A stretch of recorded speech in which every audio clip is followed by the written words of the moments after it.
this video, we will discuss about the process of strategic planning. In the previous video, we were discuss about the feature of the strategic planning and reason for adopting the strategic planning. But in this video, we will discuss about the process of the strategic planning. So now start from the step 1. The first step is the establishing goals. मैंने आपको पहले भी बोला था कि हम corporate planning में mission decide करते हैं, बट उन मिशन को हम क्या करते हैं स्ट्रैटेजिक प्लानिंग में स्मॉल स्मॉल गोल्स में ऑब्जेक्टिव्स में डिवाइड कर लेते हैं. तो सबसे पहला हमारा एक जो फर्स्ट स्टेप होता है दैट इज एस्टेब्लिशिंग गोल्स, कि हमें किस गोल्स के लिए काम करना है. ठीक है. In the next step we will decide the establishing planning premises. हम एक प्लानिंग प्रीमाइसेस को एस्टेब्लिश करते हैं कि हमें किन किन चीजों के रिगार्डिंग प्लानिंग करनी है. तो first is your internal and external planning. हम ऑर्गेनाइजेशन के इंटरनल फैक्टर्स के रिगार्डिंग भी प्लानिंग कर रहे होते हैं और ऑर्गेनाइजेशन के एक्सटर्नल फैक्टर्स के रिगार्डिंग भी प्लानिंग कर रहे होते हैं. जब हम प्लानिंग करते हैं तो हम दोनों ही बातों को ध्यान में रखते हैं, चाहे वो ऑर्गेनाइजेशन का इंटरनल इन्वायरमेंट हो चाहे वो ऑर्गेनाइजेशन का एक्सटर्नल इन्वायरमेंट हो. Okay.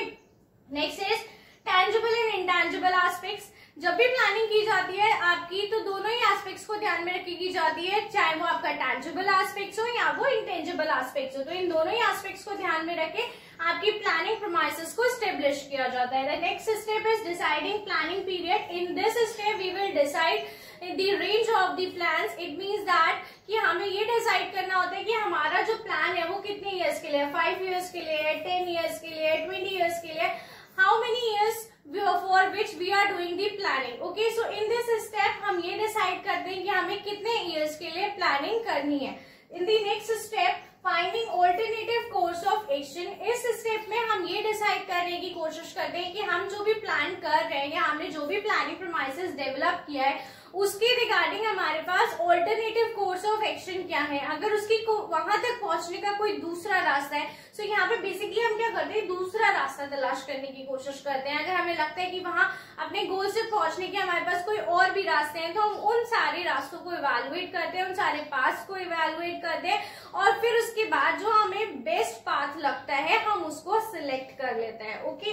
The next is evaluation and selection. Evaluation and selection में यही किया जाता है जितने भी आपके ऑल्टरनेटिव्स यहाँ पर फाइंड आउट किए जाते हैं, जितने भी आपके पाथ यहाँ पे फाइंड आउट किए जाते हैं उन सबको और इवेलुएट करने का काम एंड देन इवेलुएशन के बाद जो बेस्ट पाथ है आपकी ऑर्गेनाइजेशन के लिए आपके गोल्स को फुलफिलमेंट करने के लिए उसका सिलेक्शन किया जाता है. ओके. जब हम उन पाथ को इवेलुएट कर लेते हैं, सिलेक्ट कर लेते हैं, in the next step we will develop the plan. Okay. उस पाथ के रिगार्डिंग हमें एक रास्ता पता चल गया, एक डायरेक्शन पता चल गई, एक गाइडलाइन पता चल गई कि हमें इस डायरेक्शन में मूव करना है.